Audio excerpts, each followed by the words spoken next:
Salut à tous et bienvenue dans cette critique du film 47 Meters Down. N'hésitez pas à vous abonner à cette chaîne, à laisser un com, etc. à me dire si vous connaissez ce fabuleux film 47 Meters Down. Je devrais d'ailleurs prononcer 47 en anglais quand je dis le titre du film, ce qui donnerait 47, si je ne me trompe pas.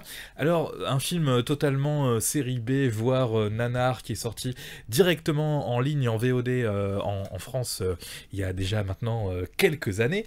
Ça nous raconte l'histoire de deux sœurs qui vont en vacances au Mexique, et puis à un petit moment, elles se disent, tiens, si on faisait une des attractions proposées, c'est-à-dire plonger dans une cage pour observer les requins, c'est-à-dire que vous êtes dans une cage qui est accrochée à un bateau, comme ça sous l'eau, et puis vous observez les requins.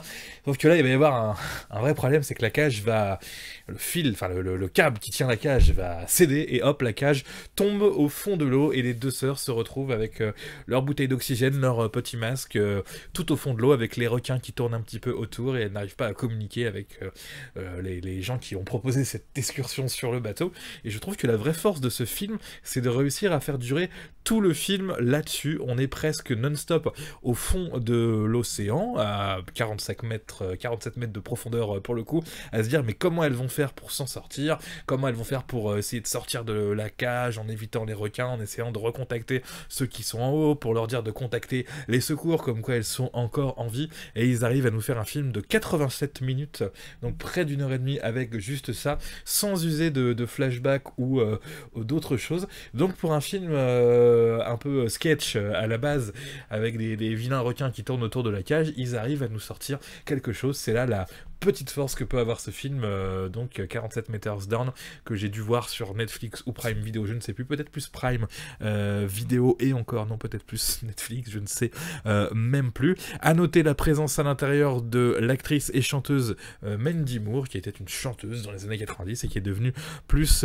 actrice, et qui donc est dans ce film-là, hein, pour ceux qui se demandaient ce qu'elle devenait un petit peu.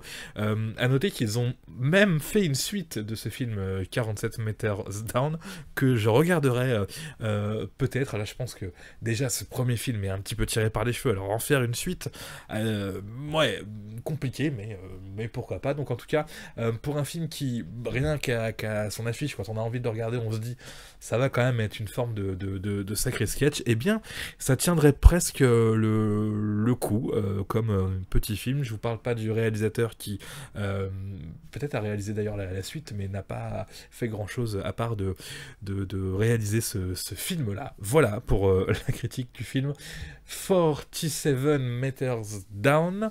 N'hésitez pas à me dire si vous avez vu ce film, et d'ailleurs il y a une petite erreur sur ce petit affichage là, j'ai oublié de mettre le titre du film, donc je vais revenir à l'écran. 47 Meters Down, la critique, et non pas sur la route de Madison. Ça c'est une autre critique que vous pouvez trouver sur cette chaîne, et ça n'a absolument rien à voir en termes de film pour le coup. Allez, ciao, salut.